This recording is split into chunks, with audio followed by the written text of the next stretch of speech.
Welcome back to the channel, guys. Today I'm going to reveal my new Rolex watch. I have had it for a few months. I've just not been able to do a video with work commitments, but here we go. Today's the day. Just a quick market update as well. So while I was there, two calls were made to clients. One client was offered a Rolex Submariner no date and another one was offered a Air King.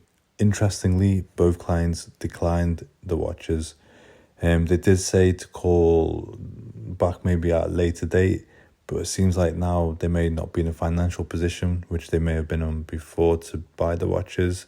I think it's in line as well with the current economic situation, where I think a lot of spending is going away from luxury watches more towards other things like holidays. Another surprise while I was there is that I was actually taken off the Pepsi wait list.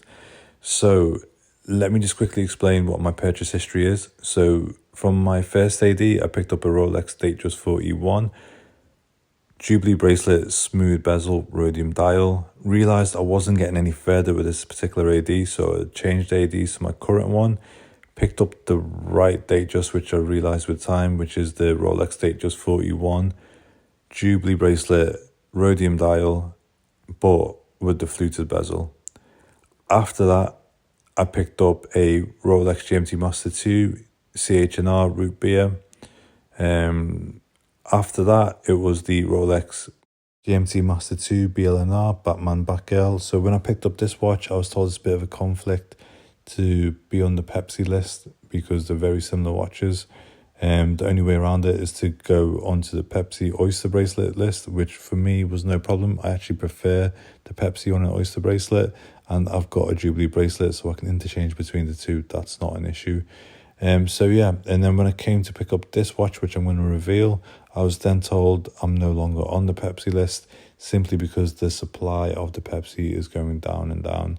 The reason for this, what my AD said, and I believe him. He's a very transparent guy, very open, honest, very nice guy. He's always been transparent with me. He says it's down to the production of the Pepsi bezel. He said getting the red onto the blue is causing a lot of wastage, and it's just not really viable for Rolex to continue making that. Get down to it, let's reveal the watch. So here we go, here it is. So I did say I made a mistake with my first watch. I got a smooth bezel instead of a fluted bezel. And then when I brought the second one, yep, you guessed it, it's a Rolex Datejust 41. So yeah, when I brought the second one, I thought this is the perfect Rolex Datejust 41. But I felt like it was lacking a little bit of colour.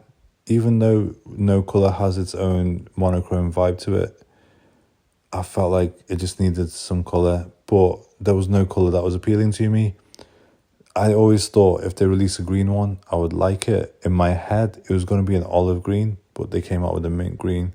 Either way, I knew I had to have it, and if the opportunity came, the opportunities come, and here it is.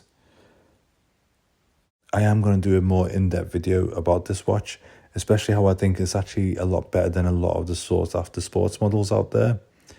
Just my opinion. I'm also going to talk about how there's 3 different green shades and how they give this watch 3 different looks. So yeah, I'll try and get them posted as soon as possible. Let me know in the comments what your thoughts are on the Pepsi situation and people refusing. Like, is there a 10 in the market now? Is there going to be a point where we're going to see a lot of the models back on the shelves available to buy? And thirdly, what you think of the new watch. I'll catch you on the next one. Thank you for watching.